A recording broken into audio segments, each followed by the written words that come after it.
أعوذ بالله من الشيطان الرجيم بسم الله الرحمن الرحيم إن الحمد لله نحمده ونستعينه ونستغفره ونعوذ بالله من شرور أنفسنا ومن سيئات أعمالنا من يهده الله فلا مضل له ومن يضلل فلا هادي له أشهد أن لا إله إلا الله وحده لا شريك له وأشهد أن محمدا عبده ورسوله صلى الله عليه وعلى آله وأصحابه ومن تبعهم بإحسان إلى يوم الدين أما بعد السلام عليكم جميعا ورحمة الله وبركاته.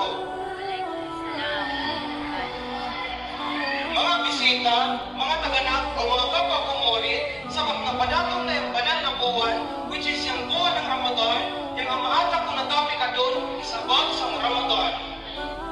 Yung Ramadan, ikaupat sa mga rukun ng agama Islam na dahil magpupunawato ng Muslim yung pagpuasa. والدليل قوله تعالى في القرآن سورة البقرة آية 183 بعد أعوذ بالله من الشيطان الرجيم بسم الله الرحمن الرحيم يا أيها الذين آمنوا كتب عليكم الصيام كما كتب على الذين من قبلكم لعلكم تتقون. معنى لو نعم الله سبحانه القرآن في سورة البقرة آية 183 iwajib mo kamayang magpuasa sa buwan ng Ramadan. Kamagunawa ng pagwajib ko sa itong mga utang na magkaw na pa kamayo. Kaukaw, maon ka mo ng mga mailogan sa Allah subhanahu wa ta'ala. Ano yung kadyawan ng magpuasa sa buwan ng Ramadan?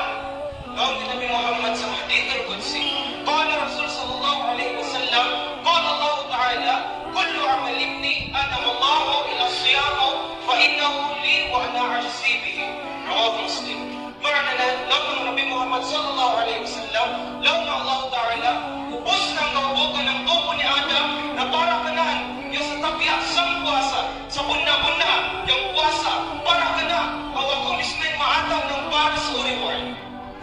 Isa pa na hadith ng Rasul sallallahu alaihi wasallam, huwa qala, man sama Ramadana, imanan wa ihtisaban, ghufira lahu ma taqaddama min dhanbihi. Pinakaisahan ng mga muhaddithin yan na hadith.